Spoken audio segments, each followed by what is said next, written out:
Well, hello, I'm Daniel Benjamin, and I am the president of the American Academy in Berlin, and I'm delighted to welcome you to this event entitled U.S. Policy in the Middle East, Past, Present, and Future.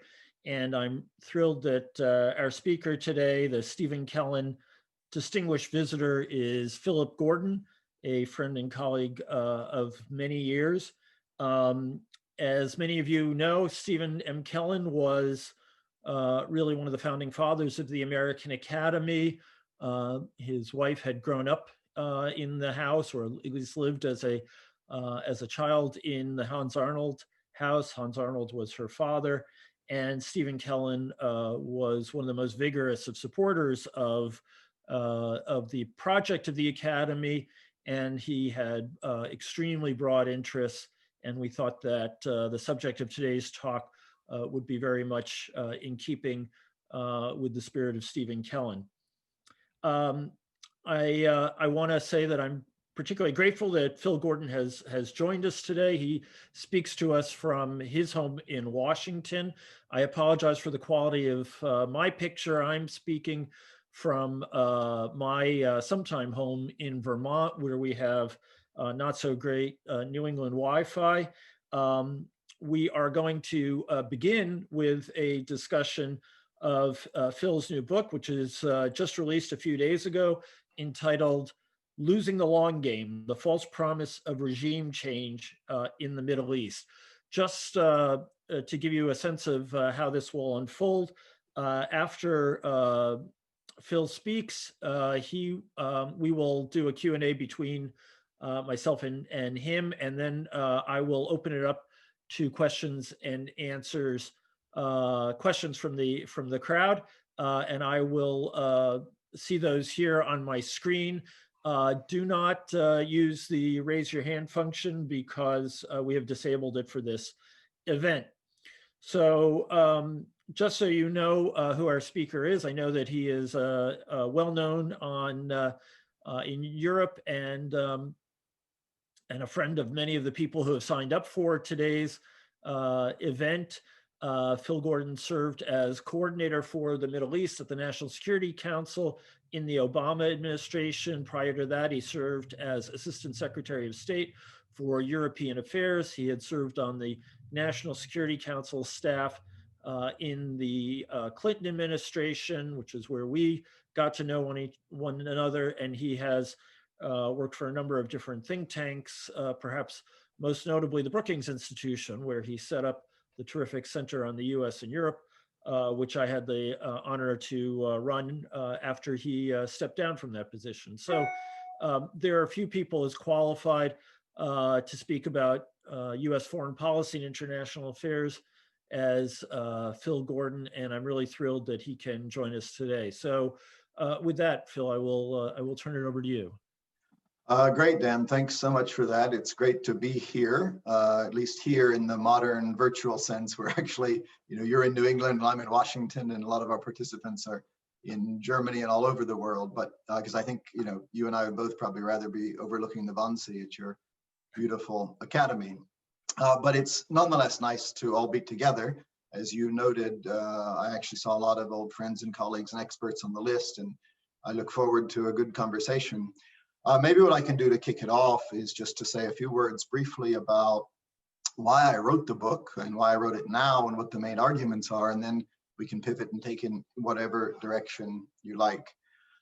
Actually, maybe I'll just start with the definition, since the book is about regime change, just so that we're all on the same page, let you know what I'm talking about when I talk about regime change. And it's when the United States, as a matter of policy, sets out to get rid of an existing regime and transform the political system, and does things to make that happen. Okay, so I'm not just talking about if there's a revolution or a government or a regime changes, like in Tunisia in 2010, we didn't do that. So that's not what I mean. And I also don't mean when the United States just puts its thumb on the scale for one leader over another, within an existing political system.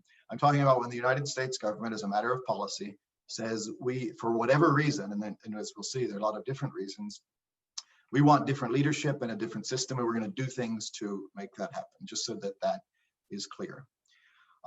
So why did I write a book about that? those of us in this field have been thinking about regime change, obviously, for a long time, especially anybody who was working around the time of the 2003 Iraq invasion spent a lot of time thinking about the debate about regime change. But I started to come back to this issue, if you will, a couple of years ago as I watched the Trump administration formulate its policy on Iran. Now, US policy then and now is not officially to change the regime in Iran. It's just to change Iranian behavior. But if you actually watch it develop, especially since around 2018, when the Trump administration pulls out of the nuclear deal with Iran, makes demands for a new deal that almost seem designed to be rejected, pursues a maximum pressure campaign that includes devastated sanctions and sort of maximum accusations of the Iranian regime, and then in some cases explicitly says we want to change the regime. Trump, surrounded by advocates of regime change, public longstanding advocates, including then National Security Advisor John Bolton, Rudy Giuliani, Mike Pompeo. It's pretty clear that, and starts encouraging uprisings and applauding the people of Iran for what looks like an attempt to put enough pressure on the country that the people rise up and get rid of the regime. So that seems to be happening over the past couple of years. And it led me to think, before we go down that path again, we know we have been down that path before, maybe it would be interesting to look at past cases when we did this, how we did it, why we did it, and how it turned out. And that's really what the book is, an attempt to understand and learn from this sort of history, lest we repeat it. And so in the book, I look back at it. Turns out that regime change in the Middle East is not a rare phenomenon. As I say right at the top, we've done it on the average of about once a decade for the past 70 years. Starting, interestingly enough, in Iran in 1953 with the CIA-backed coup, working with the British to get rid of the sort of prickly nationalist Prime Minister Mohammad Mossadegh and installing or empowering the Shah. But then we do it in Afghanistan in the 1980s against the Soviet-backed government after the Soviet Union invades. We do it again in Afghanistan after 2001, when the United States is attacked on 9/11 and we intervene to overthrow the Taliban, change the regime. And then there's obviously the famous case I mentioned of the Iraq War, everybody's sort of poster example of regime change.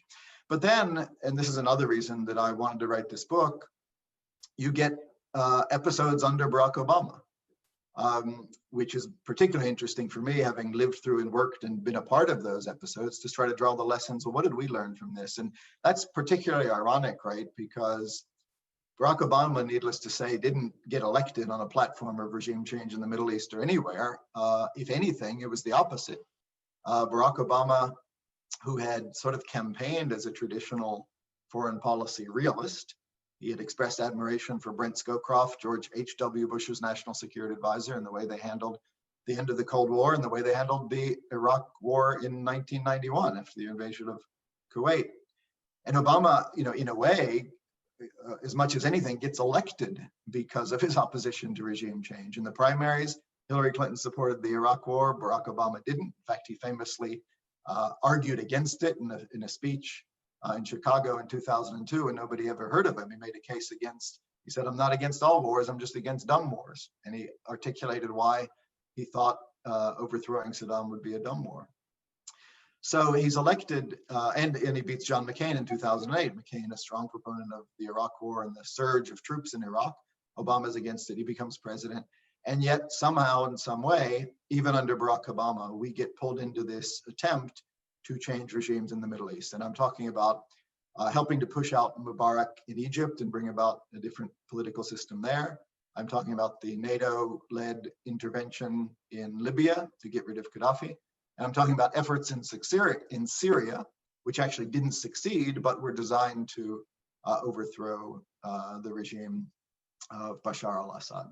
Now, before anybody jumps in and says, well, hold on, Egypt, pushing out Mubarak in Egypt is not an Iraq invasion, completely agree. And we can talk about that. And by no means do I mean to suggest it is, but I count it as regime change because it's a case, as I defined it at the beginning, of the United States saying, all right, it is now our objective to get rid of that leader and that system and to help put something different and better in place. And so actually this point that all of these cases are different reinforces, my conclusion or my main point, which is that it turns out that in all of these very different episodes, we do it for a wide range of different reasons: getting rid of a nationalist, geopolitical competition, dealing with weapons of mass destruction, fighting terrorism, saving civilian lives. The motivations are often very different, even if sometimes several at once. And the methods are often very different. Sometimes I mentioned, it's a CIA coup. Sometimes it's support for the opposition, armed support. Sometimes it's just diplomacy, the case in Egypt. Sometimes it's a full-on invasion like Iraq, followed by an occupation. Sometimes it's an invasion like in Libya, but not followed by occupation. And sometimes, as in the case of Syria, it's no direct military action at all, but it's military support for the opposition. So a lot of different motivations and a lot of different methods and implementation, but in every case, similar results, at least in the sense that the costs turn out to be greater than we imagined. We fail to achieve the ultimate objectives, and there are all sorts of unintended consequences. And then finally, and this is what struck me in looking at this as well, not only are those things in terms of outcomes very similar, but the patterns are very similar too. Even if the cases are very different, the patterns are, once we get determined to get rid of one of these regimes, we start to overstate the threat and underplay what the costs will be. And then when we do get rid of the regime, we immediately declare victory. That's the name of the book, Losing the Long Game. These almost always seem to work out in the short term, but then it turns out, there's a security vacuum. People within the country fight for control, neighbors fight for control, allies don't do enough to help, spoilers interfere, and then unintended consequences start to emerge. So I sort of paraphrase Tolstoy in saying that every regime change is unsuccessful, but it's unsuccessful in its own way. Maybe I'll leave it there, Dan, with some of those initial thoughts, and I'm sure you'll have lots to follow up on. Well, thanks very much, Phil. Let me just say to the audience that I read the book over the weekend, and I really want to congratulate Phil on a terrific achievement.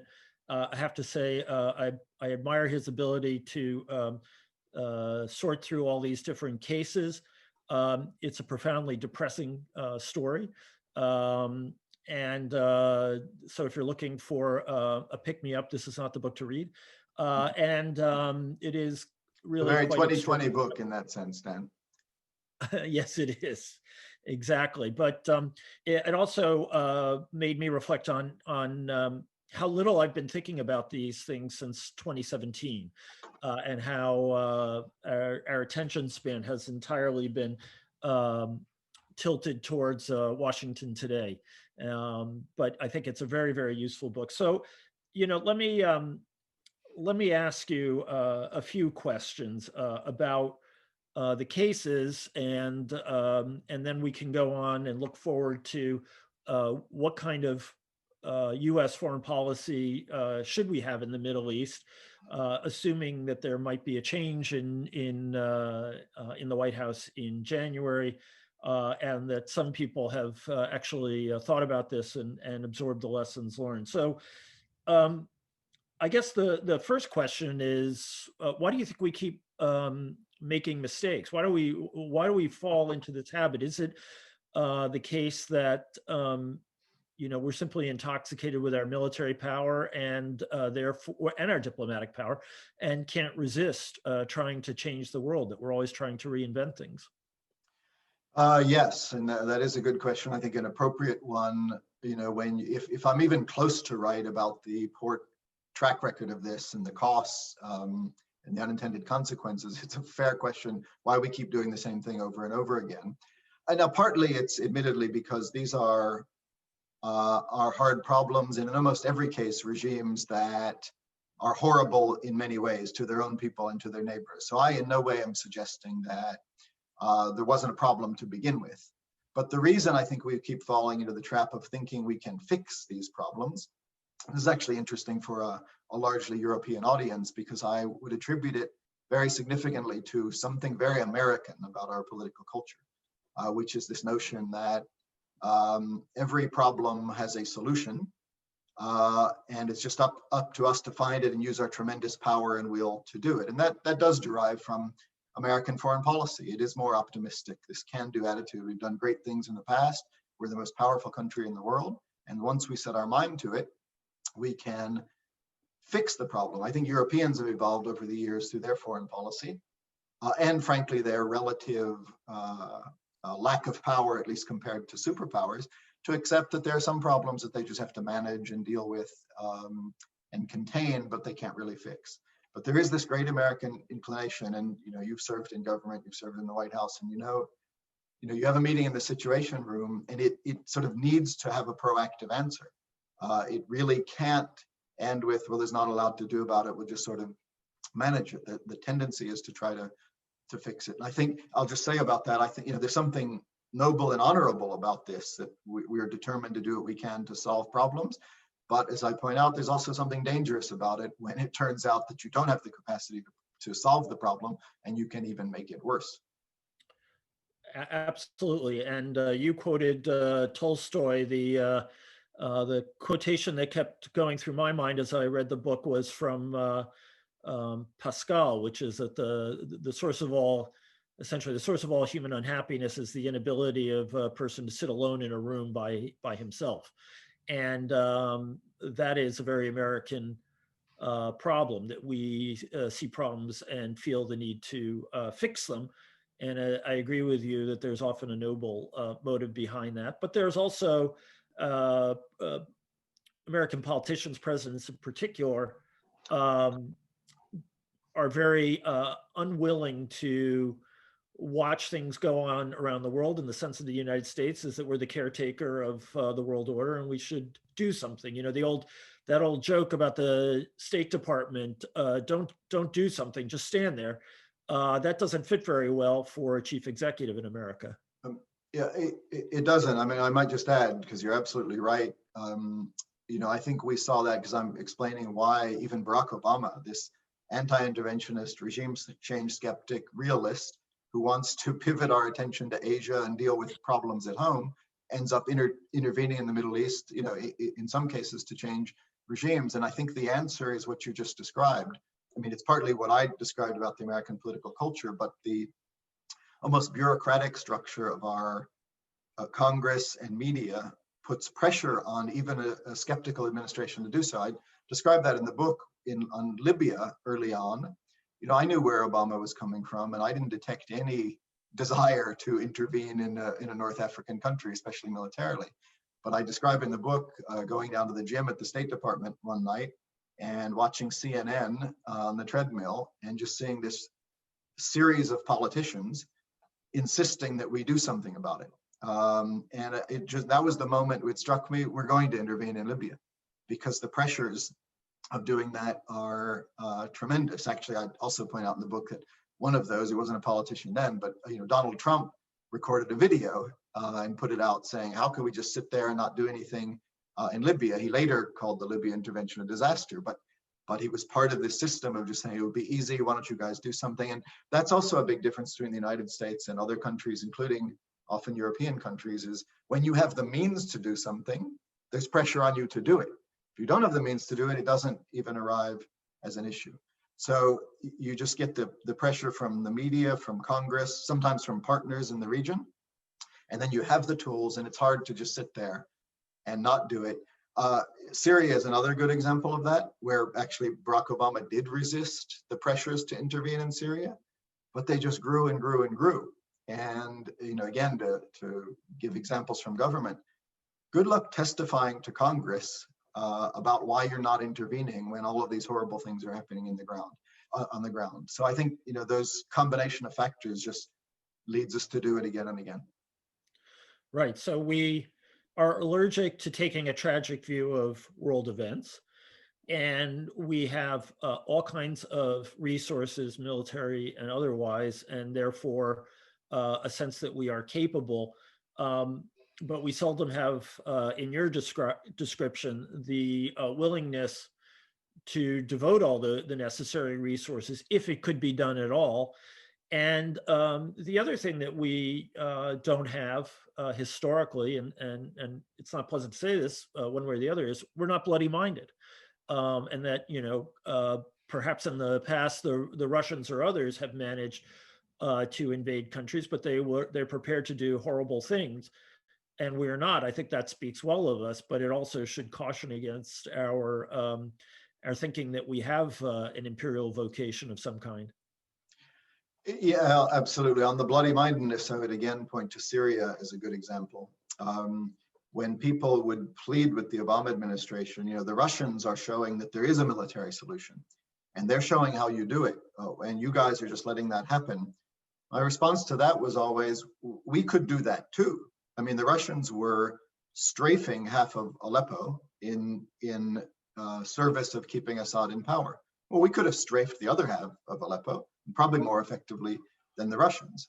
And if your objective, because people would also say, why are you letting Russia and Iran have influence in Syria? If we wanted to just prioritize keeping Russia and Iran out of Syria and doing whatever it took to do so, we could have had a similar policy to the Russians.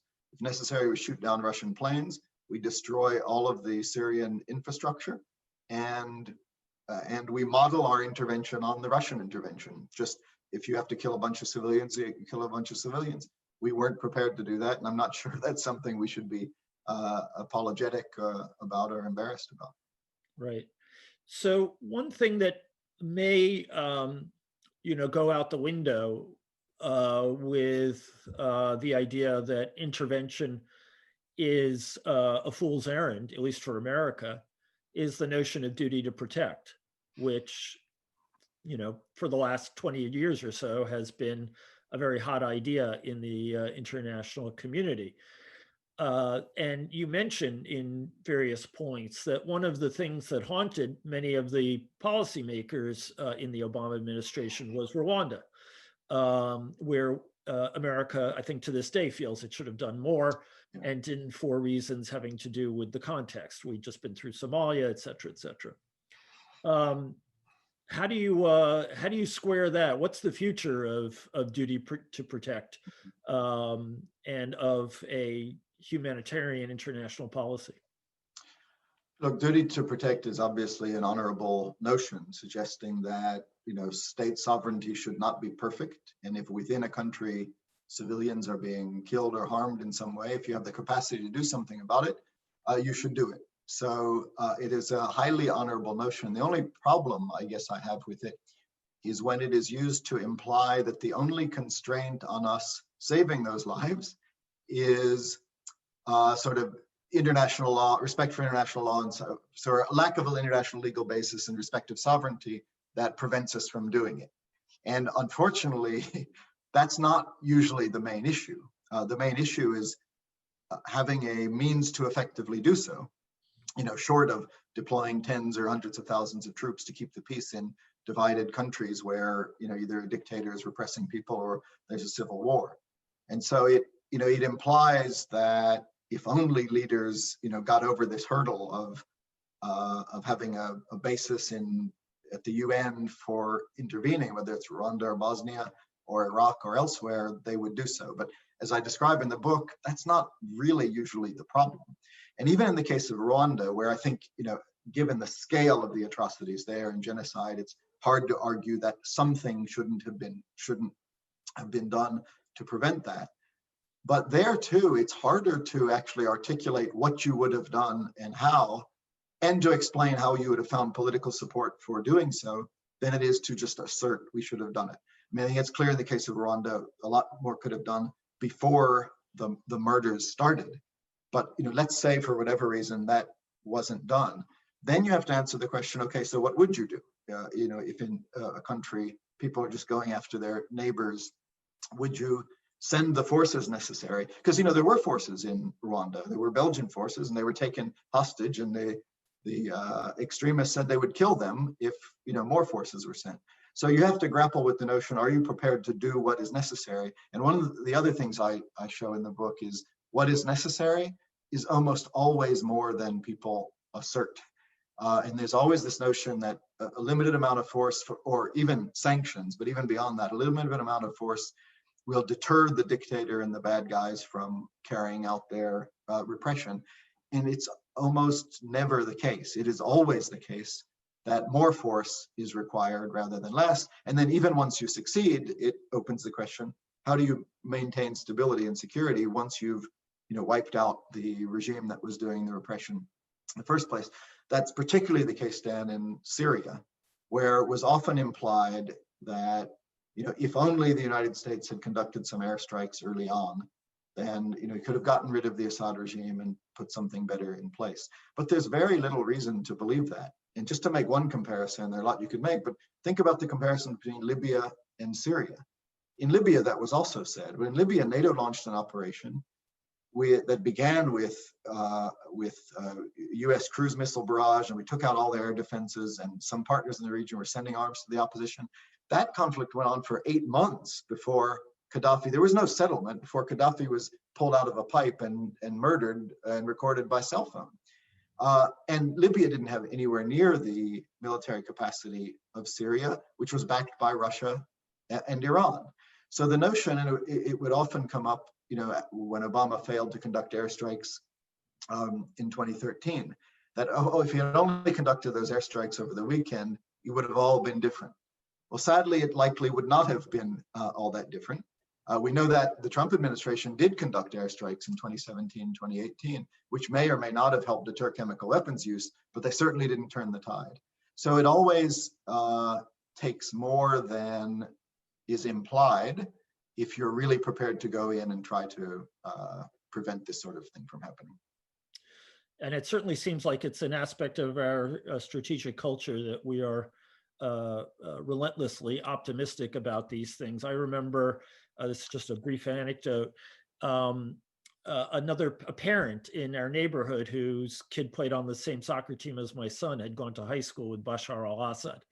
And he said to me in 2012, 2013, Americans have no idea just how hard it is going to be to dislodge him, because he's an Alawite, and every Alawite remembers what it was like in the Ottoman Empire when a Sunni would cross the street to avoid being anywhere near him. And they know that if they are dislodged, they'll all be slaughtered. And that goes to another important theme in your book, which is our kind of relentless refusal to really know the cultures that we're intervening in. And this is really kind of an embarrassment for us that we get it wrong so relentlessly. Yeah, I mean, I do underscore in a lot of these cases, we don't even have people on the ground. In Libya, we didn't have an embassy for decades. In Syria, we were trying to help opposition groups, but again, with hardly any presence on the ground, figuring out which of these 1,500, we identified 1,500 opposition groups, many armed, we wanted to work with, which were more extremists. They would change sides, on a daily basis, depending on their interests. And yet somehow we're going to engineer a new government and to help the right people come to power. So it is a problem that repeatedly plagues us. And it also plagues us, one of the things that emerges from it is we often listen to people who present themselves as experts, but usually out of a vested interest. And obviously the greatest example of that was listening to Ahmed Chalabi about Iraq. When he assured the Bush administration, first he assured them that the Iraqis had weapons of mass destruction. And once we want to believe things, we tend to believe them, so we believe that. But he also explained that the majority of Iraqis would welcome a US invasion force, that this wouldn't put Iraq under Iranian influence, that he could find groups that would help govern Iraq in the aftermath. And again, without knowing, or arguably in many cases we should know, but we choose not to know, we believe such lines and we persuade ourselves that that's the case. And then it turns out not to be. I mean, I think we did the same in Libya, where we wanted to believe that if we could just get rid of Gaddafi, the opposition would be, as many of these opposition leaders were telling us, would be, democratic and transparent and could control the country and overcome the divisions. But without really knowing, especially the depths of division was within the country, as you say, in the case of Assad, without really understanding that this regime was not going to compromise. We would often talk about pressure to, quote unquote, get Assad to the table, or throw a brushback pitch, using a baseball metaphor, to get his attention. Get his attention was another one that you would often hear, to bring about, or just to encourage a political transition. But if you know Syria in the way you just described it, this regime is not going to have a political transition or a compromise. For them, it's a death sentence. And other minorities are going to rally to the regime because they fear that if you put the Sunni majority in charge, at least the ones who would be most likely to come to power in the context of a violent revolution, that their fate would be sealed. And so part of that, I think, is just not knowing enough, but then part of it is like deliberately wishful thinking, believing what you want to believe, and then finding out that it was pretty far from the reality. Yeah, you're pretty brutal when it comes to reminding us about all the magical thinking that went on before the invasion of Iraq in particular. And anyone who is feeling any sort of unwelcome ebullience these days ought to really reread that, because it is just such a downer. Well, it was, in a way, it was very interesting to write, because you and I and many others lived through all of that, and you could say, well, it's been written 1,000 times. You remember that. There's no need to go through it again. But there actually is a need to go through it again, because it was relentless. This wishful thinking, magical thinking about how, and you just heard all these arguments that were just made up. Civil war would be alien to Iraqis, and they wouldn't come under Iranian influence. And they were all anti-Saddam, so security wouldn't really be an issue in Iraq. And they could pay for it themselves anyway, because they would sell a lot of oil. And we wouldn't have to do peacekeeping, because the neighbors would do peacekeeping. The Turks and the Saudis and the Pakistanis would do it. Just so inconsistent from what we know about these types of things. I mean, those countries don't have the capacity to step up and do peacekeeping. They disagree with each other so much that they would end up more likely fighting each other than keeping the peace. They have interests that are different from ours, but people were just asserting these things with the aim of persuading other people that this would all work out fine. And again, so it's sort of painful to cite this, and it's not to pick on anyone in particular, but it is, the point of it is to recall just how far we collectively will go in making arguments that really deserve to be held up to rigorous scrutiny rather than just asserted. And you're right, in the Iraq case, it's quite striking to read about it now. Just how people were just dismissive of the notion that it might actually require a big force for a long time, or that there would be conflict in Iraq. And that's the sort of mistake. Look, if an administration or pundits or advocates, want to make the case now for something like that, in Iran or elsewhere, if they want to own the consequences of that argument and explain to Americans how much it will cost, but just make the case that it's so important we have to do it anyway, that's one thing. But what we shouldn't do is allow ourselves to believe that there's some quick fix or easy way, because the history relentlessly shows that it always costs more than we imagine, and the results leave a lot to be desired. And that there are unintended consequences that even when you try in advance, you fail to anticipate and find out you're dealing with years or decades afterwards. Right. Yeah, I still remember everyone saying it was a nation, Iraq was a nation of accountants. There were some pretty tough accountants in that country. So one question for the European audience. The US consistently gets itself into these messes where we find that our ambitions outpace our resources.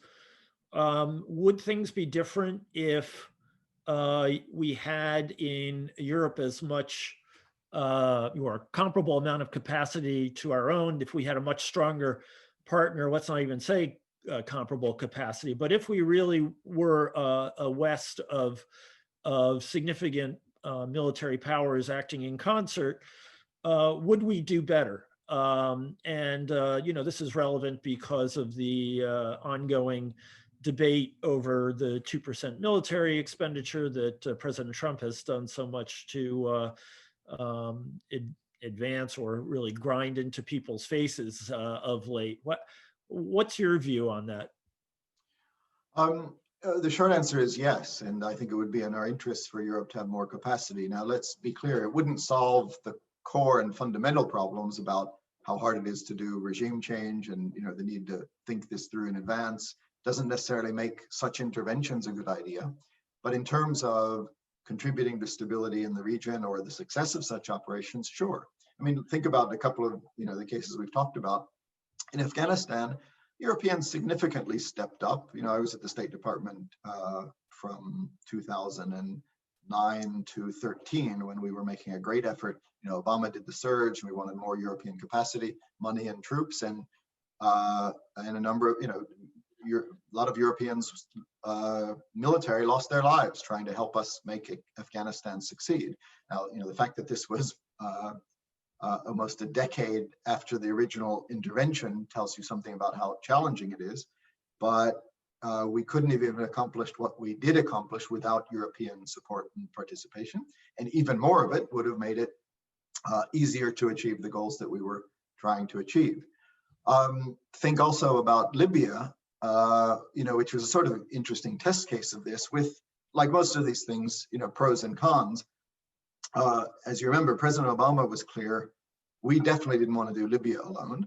The Europeans were the ones clamoring for an intervention. I also describe in the book going with Secretary Clinton to Paris for a G8 ministerial before Washington had made up its mind. We were deeply divided at the highest levels of government of whether to intervene in Libya. So we still didn't have a policy in Washington. We get to Paris with Hillary Clinton, and the Europeans are the ones pressing us. At this G8 meeting, she asked to speak last, where normally we speak first so we can show our leadership. She asked to speak last, and we had the British and the French and the Italians saying, we must do something to intervene on a humanitarian basis. There are refugees pouring into Europe. The United States must act, which was interesting for me as a longtime Europeanist who had actually written a book about the transatlantic divide over Iraq, to see Europeans lecturing an American Secretary of State about the need to intervene in the Middle East. So the shoe was on the other foot. But the point is, the United States certainly didn't want to do this alone. And then Obama said, all right, fine, if you guys are really so keen to do it, we will provide our unique capabilities up front, because we have the Tomahawk cruise missiles and the suppression of enemy air defense capabilities that Europeans don't have. We'll do that, but you guys need to do what follows. And when I say, there are these, the lessons of these things, the record is mixed. Europeans largely did that, and I think they deserve a lot of credit. Europeans flew, I think, 75% of the strike sorties after that initial American-led wave was over.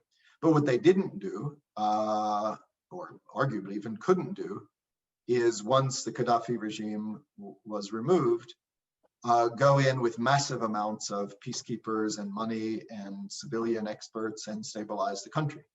And that's kind of what Obama, in retrospect, Obama said he doesn't regret doing the Libya intervention. He thinks it was the right thing to do, but that he expected too much from our European allies. Now, you can consider that fair or unfair, but the reality is no more than the United States was willing to really go in big in Libya after the intervention. The Europeans were not, arguably didn't even have the capacity to do so, even if they wanted to. So that's a long way of saying, yes, I mean, these things will always be hard and difficult, but to have Europeans more capable alongside the United States would provide both more legitimacy for such operations and more capacity if and when we are trying to stabilize these countries. So let's look to the future now. And imagine what American foreign policy in the Middle East is going to look like in the next 4 years. First of all, do you think that do you expect any significant change should the president be reelected? It has not been a policy notable for consistency, really. But also, by and large, President Trump has avoided big troop commitments. There continues to be a rumor that we're waiting for an October surprise that may be related to Iran, especially as we pull out of our embassy in Iraq, and that is no longer a target for Iranian militias. But you tell me, what does your crystal ball say? So, I mean, you're right. This is hard in one way because Trump has hardly been a paragon of consistency when it comes to the Middle East. And in fact, in 4 years, has never really gotten around a core tension in his policy, which is between, on one hand, saying repeatedly that the region is a mess and we have no interest in it and we shouldn't even be there at all. And he says over and over again that we've wasted, it's now up to 8 trillion. It started at 6 trillion, then 7 trillion. And he said, now he says, and he just tweeted recently, we've wasted 8 trillion in the region, which would imply that he's wasted 2 trillion because it used to be 6 when he first came in. But we wasted all this money. It's a mess. We'd be better off if previous presidents had just played golf, and we should be out of there, end these endless wars. So that's, that could be consistent. That's a policy. But at the same time, he wants to negotiate the deal of the century, permanently get rid of ISIS, collapse the Iranian regime through pressure. And, it's kind of one or the other. It's hard to accomplish all of those big goals while completely wanting to get out of the region. I suspect his heart is with the former. And therefore, if there is a second Trump term, I think you'd see even more of a desire to fulfill the campaign promises of just getting the heck out of the region. And, we've already seen that evolution. In his first couple of years, when the so-called adults in the room were still around, they were preventing him from, rash actions in Iran or troop withdrawals even. And he even admitted in 2017, he wanted to get out of Afghanistan, but it looks different from the Oval Office. And you had these former generals who had served in Afghanistan and persuaded him to actually increase the troops in Afghanistan. Now he's talking about getting completely out, by Christmas. And I suspect if there is a second Trump term, you would see just more of these instincts doing what his base wants and his gut tells him, which is mostly getting out of Iraq, getting out of Syria, getting out of Afghanistan, strongly supporting whatever the Israeli government wants to do, and having this coalition overt and unabashed with the leaderships of Saudi Arabia and some of the other Gulf states. One asterisk or final thing to think about if it's Trump is what happens on Iran, because all of the other stuff he can just do. But if he's going to continue with this policy of maximum pressure on Iran, there's something inconsistent with that and getting out. Because if we just do that, if they don't come back to the table for the great deal he says he's going to deliver, then what they are going to do is continue to expand their nuclear program, which they've done extensively since we pulled out of the nuclear deal, and continue to provoke their neighbors in response to the American pressure. And so if you just walk away from that, then you're basically letting Iran go after its neighbors and expand its nuclear program. So if Trump doesn't want to do that, then he's not going to be able to fulfill his pledge of getting the heck out of the region. And he's going to have to tell us how he's going to solve the Iranian nuclear program. Again, they don't come back to the table for a better deal, then pretty soon he's going to have, a binary choice between acquiescing in that nuclear program or bombing it. Correct. So to put it in a healthcare metaphor, there are some pre-existing conditions you just can't wish away. So in many ways, the more interesting question is, what would a Biden foreign policy look like? I know that you are not a spokesman for the campaign, although you are a luminary in the Democratic foreign policy field. One thing that hasn't gotten a lot of attention was that Biden himself was something of a restrainer.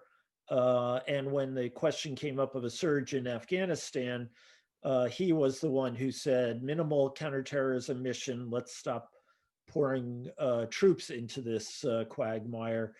Do you think that would be characteristic of his approach more broadly? Yeah, I think that's important to underscore. I mean, let's just, even Vice President Biden aside, just the United States at this moment doesn't feel like a place that's eager to start intervening in the Middle East, with the Iran debate aside and what might play out there. I mean, one of the interesting things about Trump, I think, is that he was elected on an explicit platform of, ending endless wars, which is like literally in the Democratic Party platform for this year. So there is sort of a bipartisan trend in the United States away from military interventions in the Middle East. And the reason I say that 2016 is interesting is, you normally have this pendulum in American foreign policy between sort of more extroversion and more introversion. And obviously, if George W. Bush was the big extrovert, invade Iraq, freedom agenda, transform the Middle East completely, and then it swings back to Obama after the costs of that become clear, and Obama, if anything, was criticized for not doing enough and being too passive, we should have been set up for the pendulum to swing back in the other direction, and a Republican comes in and says, we need to start being more assertive in the Middle East. But instead, the Republican Party chooses out of this big field of candidates, the one who's like least interested in that. And ironically, he wins. There are a lot of factors, of course, against the former Secretary of State who was more interventionist. So that probably told us something about where the electorate was, and it doesn't feel like it's changed now. And as you say, Joe Biden is not exactly the epitome of the pendulum swinging back to, we should be doing more of this. You gave the example in Afghanistan, where it is public knowledge that he opposed the surge of troops. He was skeptical about it, preferred a narrower counterterrorism mission, which seems to be the direction that we are heading in now. And I think you can say the same thing about Libya, where it is widely known, and I write in the book about how he was among the skeptics. It was more Obama's younger advisors, some of whom, as you note, Dan, were inspired by what we failed to do in Rwanda and what we achieved with military force in the Balkans. But it was the next generation of leader, official, who tended to push Obama to the responsibility to act. And Biden, along with Secretary of Defense Gates and some others, was skeptical of that action. So, you take these recent data points, and I think they do suggest that if there's a Biden administration, he would have a pretty realistic sense of what we can accomplish, especially with military force in the region. One of the really interesting themes in your book, Connecting Past and Present, is that the younger policy experts in the administration tended to be more interventionist than the principals themselves. So Ben Rhodes, Tony Blinken, Samantha Powers, a lot of the Susan Rice at times, a lot of these people were much more eager to pursue regime change policies than were Secretary of Defense Gates, Secretary Clinton, National Security Advisor Tom Donilon. So those are the folks around Joe Biden today to a large extent. And Tony Blinken has, said things that suggest that he regrets that we didn't take a more active position in Syria, that early on we should have taken the gloves off and really gotten militarily involved. So do you see this as a tension going forward within an administration, or how do you think that this will play out? I guess there's an inevitable tension in the sense that when the problem is so hard and there's not an obvious or easy answer, there are going to be different views about how to deal with it. And I also think that anyone who was involved in Syria policymaking under Obama regrets how it played out. How can you not? Just the humanitarian tragedy for the people of Syria, the refugees, the destabilized neighboring countries, and even spilled over into Europe and fueled a populist backlash, and even frankly through the immigration issue helping Trump. It was a disaster all around. So I think any of us who were involved in it regret that, but I don't think it would be right to conclude from that. Every individual make their own conclusion. I don't think it would be right to conclude from that therefore if you get another chance, then you would intervene even more vigorously in Syria to try to bring about that regime of change objective that we failed to bring about. And as you, at least Dan, know from reading my book, the conclusion I reached, while acknowledging from the start that there were never any easy answers in Syria, and this was a horrible situation to begin with. But I conclude that we keep quoting these different people, but I conclude that chapter by paraphrasing the Churchill line about democracy and saying that living with the Assad regime from the start was probably the worst of all policy options, except for all of the others. And what we discovered that a sort of middle ground policy of seeking regime change, helping an armed opposition bring about that regime change, but not be willing or able to do enough to actually help them succeed, especially in the face of Russian and Iranian counter-escalation. And that's the story of the 10-year effort in Syria, is that the more we gradually did, the more the Russians and the Iranians did, putting the ball back in our court. So I conclude from that, and whoever ends up being Vice President Biden's national security team, if he wins, will have to make their own conclusion about the lessons of this. Is it that we didn't do enough, or is it that we did too much? And all I can tell you is my own conclusion is that it would have taken significantly more than we did to bring about that nice pivot to regime change and some stability in its wake. And one reason I argue that, and I started to argue this in the middle of these efforts as I noticed that our policy was not working and was not likely to work. Because, and those who go back, not to get too much in the weeds, but as you know, people often pivot back to these alleged turning point moments where if only we had done X, everything would have been fine. The two most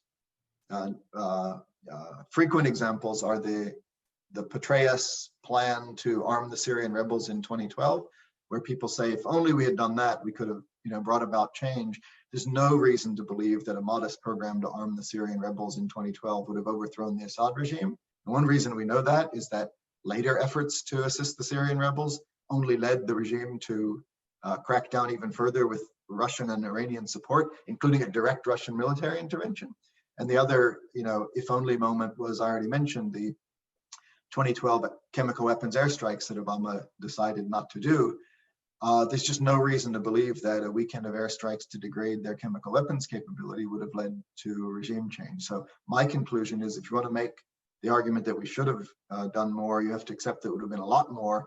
And I know you want to be forward-looking. I would make that same argument moving forward. If you want to make the case that we get a do-over, we should really try to get rid of the Assad regime now, I would urge everyone to keep in mind the efforts, between 2011 and 2019. The fullness of the irony of that situation, I think, is captured by the fact that on the one hand, you had David Petraeus arguing for a limited mission to train and equip Syrian opposition forces at the exact same time that the agency he was leading, the CIA, was doing a report saying in the past these things have never worked. And that, I think, captures exactly how torn we can be. That was one of my frustrations with it. Obama, talked to the New York Times about this, and he said, early on in this process, I commissioned the CIA to write a report on where we had supported opposition forces or armed them before, and how it turned out. And he says, the answer was, not very promising. So indeed, and that was one of the frustrating things about it, is even advocates of doing so didn't really argue or believe that it would lead to a successful regime change in Syria. Again, these things about bringing Assad to the table or assisting a political transition or getting their attention, those are the euphemisms often used. And so it wasn't even the case that proponents were saying, if we just provide some weapons to the opposition, they can overthrow Assad. It was supposed to somehow change its cost-benefit analysis and bring about compromise. And another of the things we learn in looking at these past cases, sadly, is that these leaders don't tend to compromise and share power. They fight to the death, because for them, sharing power or compromising is death. Saddam Hussein did that even in the face of the Bush administration was not uncredible when it said, we're going to invade and we're going to kill you. And he did that until, we did that. Gaddafi, he saw what was coming. He never took up offers to go on exile or share power. He fought to his death. And so it was always unlikely that a modest program to support the Syrian opposition would lead the Assad regime. Our objective, even if you want to stop short of regime change, of just getting Assad and his family and his cronies to leave, they just weren't going to do that. So I want to invite the audience now to start sending in questions. We have a few. And Phil, while those questions come in, let me just ask you to speculate, and I know it's speculation, about how a Democratic administration would deal with the following challenges in the next term. Number one, the paralysis in the developments between Israel and Palestine. Two, how a Democratic administration might deal with Sunni Gulf monarchies that are have been perceived to be tilting heavily towards Trump, and that are in fact in favor of a much harder line than against Iran than perhaps the U.S. is. And then finally, Turkey, which has been, a challenge for policymakers for many, many years. So your challenge is to sum all those up in 2 or 3 minutes while the questions come in. Thanks, Dan. I was going to say, speaking of challenges, you do a whole session on any of those. The Israel-Palestine thing, I think any incoming administration would, especially one if populated by people who shared our experience in the Obama administration, would not be optimistic about great progress on that front. A number of previous presidents, Barack Obama, I think, appointed George Mitchell as peace negotiator on day one, thinking we're going to make a top priority of this early on, and then was unable to advance the ball. In the previous experience, the Clinton administration, arguably, the greatest efforts didn't come till the very end. I don't think anybody would advise an incoming administration to realistically make a top priority of Israeli-Palestinian negotiations, because the prospects of success, at least under Benjamin Netanyahu and Mahmoud Abbas, would be very low. That said, it will remain an important issue. It won't go away. The advances recently in relations between Israel and UAE and Bahrain and potentially other Gulf states have much to like in them, but do nothing on the Palestinian issue, which is the core problem. I mean, the reality is that UAE and Israel weren't at war in the first place, or weren't even in conflict. It's the Palestinians and Israelis who are in conflict. And the core trouble or issue there is that Israel's ability to remain a democratic Jewish state, if it's governing millions of Palestinians, is threatened.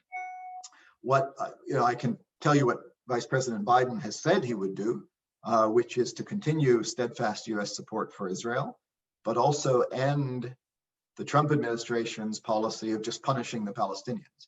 So to get his deal of the century, Trump has basically bullied the Palestinians and insisted that they adopt, his own version of a peace plan that aligns significantly with Israeli priorities. And to pressure them to do so, he's cut bilateral assistance to the Palestinians. He's cut U.S. support for the United Nations Refugee Agency. He has shut the PLO office in Washington. He's closed down our own consulate that was dealing with Palestinian affairs in Jerusalem, and basically tried to force them to accept his peace plan through those means, and essentially didn't even really oppose annexation when the Israelis were planning to go ahead with it. Biden has said that all of those things he finds inimical to a two-state solution, and he would end them in the name of trying to get back on track towards that two-state solution. Briefly on the Sunni monarchies, I think that'll be a challenging issue, because you say there's at least a perception in the United States that they have significantly aligned with the Trump administration. There has been a lot of criticism, especially among Democrats, for human rights practices, the killing of Jamal Khashoggi, the Saudi intervention in Yemen, and I think that will inevitably pose challenge in these relationships, exacerbated by just the simple iron rule of American domestic politics, which is that if Trump is for it, then Democrats are against it. And the fact that the Trump administration appeared so close and so well aligned with these countries inevitably is going to be at least a domestic political challenge. And then, as you say, the issue of Iran, Biden has made clear that if Iran returns to compliance with the nuclear deal, then the United States would do so as well. And to the extent that those countries will be nervous about that and wouldn't want to take the pressure off Iran, that's going to be another challenge for the Biden administration to sort out if there is a Biden administration with those countries. Okay, well, I'm going to let you off the hook on Turkey, which seems like the bare minimum of merciful behavior. Humanitarian intervention, yeah. Yes. So let me ask you one of the questions that has just come in. Why are regime change attempts different in the Middle East than in South America? Case in point, Venezuela. Doesn't it give an impression that the US policy of regime change is somehow biased or tilted against the Middle East? That is a good question. And yes, in the book, I focus on the Middle East, but I talk about some other cases as well. And, spoiler alert, they don't work out brilliantly there Yeah. either.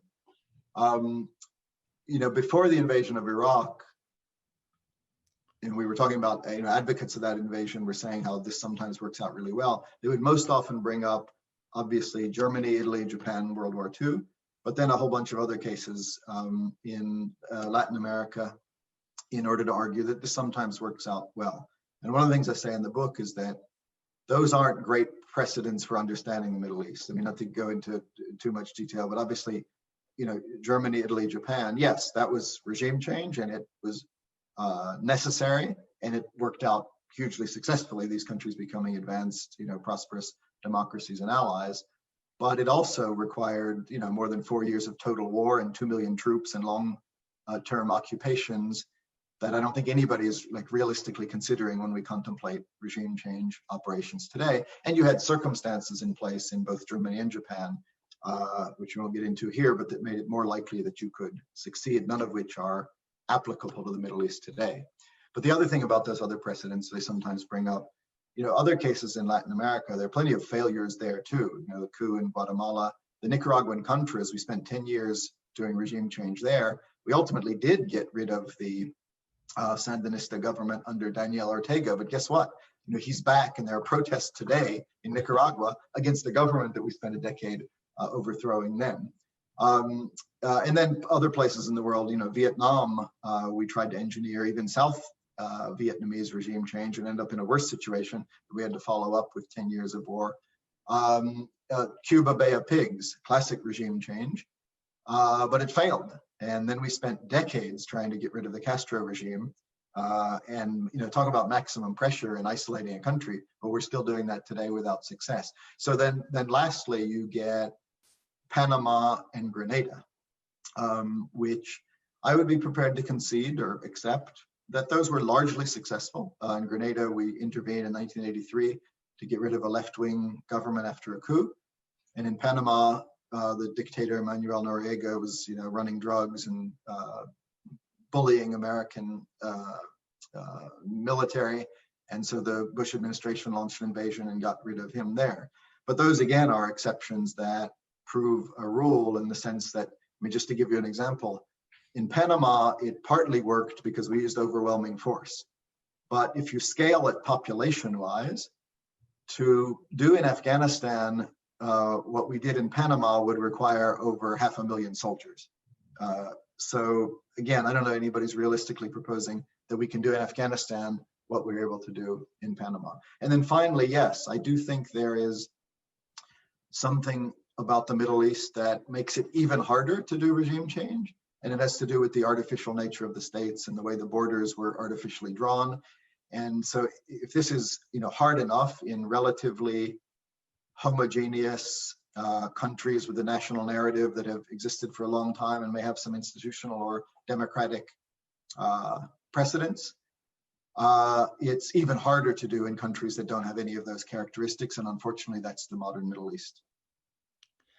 Yeah, so let me ask you a kind of cognate question, a related question, which is, to what extent do you think that our more muscular efforts at regime change are doomed because of the fact that we have really never cracked the counterinsurgency nut? That, we always have this feeling that if we just show people in a very American way how well-intentioned we are, and we continue to try to meet basic needs of their populations, protect them from rebels, that they will ultimately come around to our side. And yet we find out again and again that, people just don't like being occupied. Yeah, there are a number of elements of that. People don't like being occupied. Nationalism is a very powerful force that we tend to continually underestimate. I even refer in the book to some scholarly work about it being even evolutionary. People just react differently to outsiders, and you see this deeply in Afghanistan, the aversion to outside control, the greed of his liberators in Iraq. Nationalism is very powerful. And even so yes, it is a sort of naivete to think that the problem is simply, why wouldn't these people welcome? We're there for honorable purposes, and I actually even share that, and I'll just reiterate it again. Unlike some critics of military intervention or regime change, I don't think the United States mostly does this for nefarious purposes. I think in most cases, genuinely, the leaders of the United States, Congress, public, press, presidents, have good motives, that they think they're going to bring about positive things. But assuming that everyone will see it the same way, and that the locals and their neighbors won't have their own narrow interests at heart, is an assumption that always proves to be wrong. And again, especially about the neighbors. And guess what? The neighbors always care more than we do, and they have more ability to affect things on the ground than we do. And Dan, after all your work in Afghanistan, Pakistan, Pakistanis have what they consider a deep, profound national interest, and an enormous open border and groups that they don't control. And we just might think, well, why wouldn't you guys want us to stabilize Afghanistan? And if the answer is, well, because then we don't have strategic depth against India, and the Indians take advantage of that, they're just going to say, well, we're not doing it. And because they care more than we do, and they're going to be there forever, and we're not, they stand in the way. And the other thing you discover in all this, it's always easier to be a spoiler than to be the one trying to do something constructive. It's just not that hard to mess things up. And Russia and Iran did that to us in Syria. We wanted to believe, well, nobody likes Assad, we'll just get rid of him, and then we'll put something in place that's stable, and everyone should have an interest in that. Iran should have an interest in it, and Russia should have an interest, but they don't. And it's just not that hard for them to thwart our interests, and they consistently do it. So all of those are factors that make it, even when we have the best of intentions, unlikely that we're going to be able to pull this off. And then this is kind of different from the counterinsurgency point, but it's just yet another layer of why it's so difficult. And I mentioned troop numbers and scaling Panama to Afghanistan. I think also Afghanistan, the top experts on counterinsurgency, I think the number is like you need one peacekeeper for every 2,000 population. Well, there too, in Afghanistan, you get up into the 500, 600,000 peacekeepers that you need to do a successful counterinsurgency. And that doesn't even deal with all the factors that I just mentioned. And, unless we're prepared to do that over time, and chances are, we're going to fall short of achieving these objectives yet again. Right. The notion that the road to hell is paved with good intention has never had great purchase in American policymaking. So, connected to all those points, we have a very good question that is going to knock you over with its simplicity and therefore its difficulty. How can we become smarter? Stop, i.e. know better what is going on, and to put it in the Obama vernacular, stop doing dumb stuff. I think that was a paraphrase of the precise quote, but yeah. Yeah. No, it is a fair question, because again, let me just repeat, these are all, hard problems, and there's no simple solutions. I do think, point one is keeping in mind the track record and understanding that we can actually make things worse. In the Middle East especially, it is possible to make things worse. Sometimes this attitude, well, it's so bad, it can't get any worse, but actually can get worse. It can also be hugely costly to us. And I say that when people point out that there have been advantages in what we did in Iraq and Afghanistan, which is certainly true. I mean, Saddam Hussein was a terrible dictator, and we were right to suspect weapons of mass destruction and terrorism and certainly horrible repression. And same in Afghanistan. The Taliban were a brutal, evil regime. But when you devote the types of resources that we have devoted and to try to bring about these outcomes that we failed to, you need more than a wash where you say, well, there's some pros and some cons about having done so. In both of those cases, we've lost, thousands of American lives. There have been hundreds of thousands of local lives lost or wounded, millions displaced, and just the financial costs of, in each case, over $1 trillion. And when you compare what you can accomplish at home or around the world with that, and because 1 trillion is such a cosmic number, it sometimes doesn't mean anything. But I point out in the book that for the first 10 years of the Iraq War, that translates to $300 million per day. When you think of it in those terms, and you asked Americans, is what we accomplished in Iraq, which includes all sorts of negative and unintended consequences as well, worth spending $300 million a day for the next 10 years? I just don't think you would get much of a positive answer. So the first answer to that question is to understand that you can make it worse and avoid doing things that do so. But I also want to stress, Dan, that this doesn't mean, because some people let it mean, walk away. This is just too hard, too costly, not our problem. I'm just going home. And I don't think that. I also separate myself from those, and certainly from the Trump argument that this is a bunch of sand and we shouldn't waste our time with it. We do have interests in the region. I think we have humanitarian interests of helping people where we can. We have economic interests. We have important partnerships. We have non-proliferation interests. We have counterterrorism interests. But I just think there's a whole range of things you can do through deterrence and containment and arms control and engagement and diplomacy and partnerships and alliance that manage these problems and help you achieve those interests without, the costs associated with trying to fix some of these impossible problems. Okay, well, I'm going to ask you one last question, and then we will wrap up. And it's another very difficult practical one. What now in Syria? Do you have any recommendation for policymakers for the near term? That is a particularly difficult question. As I said, there's certainly not a good policy option on Syria. I think we do have to recognize that the regime change objective in Syria has failed. And so again, don't get me wrong, the Assad regime is a terrible regime and we would have an interest in it disappearing. But I hope we have learned that active efforts to do so, if they're not going to succeed, and they're not going to succeed so long as Russia and Iran are backing that regime, genuinely do make things worse, escalate the conflict, kill a lot of people, create more refugees, and exacerbate the terrorism problem that, ironically, we were trying to deal with by getting rid of Assad in the first place. At a certain point, it was the war that was more the cause of terrorism. Again, I refer people to some of your books, Dan, than the regime itself, exacerbating these sectarian tensions and fomenting, why did ISIS grow so much during this conflict? You had a lot of young, angry Sunni Muslims from Baghdad to Damascus, but also in Europe, who saw the fighting and wanted to be part of it. So I think we have to lower our sights. Right now it's current U.S. policy, in part due to congressional legislation, to do maximum pressure in Syria and don't let anybody do any business in Syria, no reconstruction, no help for the regime.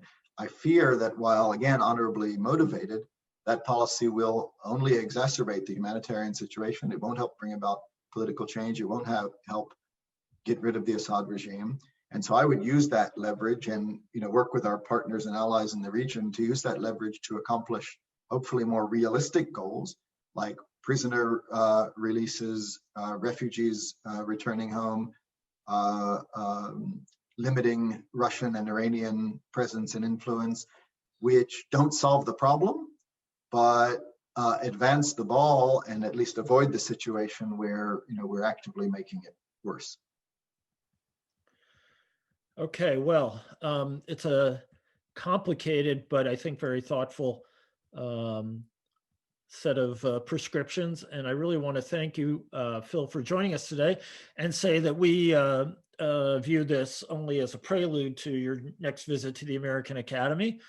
I take some pleasure in noting that Phil is began his career as an expert on French policy, among other things, and now has 3 children living in Berlin. So we can make a visit to your offspring extremely worthwhile, and you can get a lot done on that trip. So anyway, thank you so much for joining us. I really do recommend the book, Losing the Long Game: The False Promise of Regime Change in the Middle East.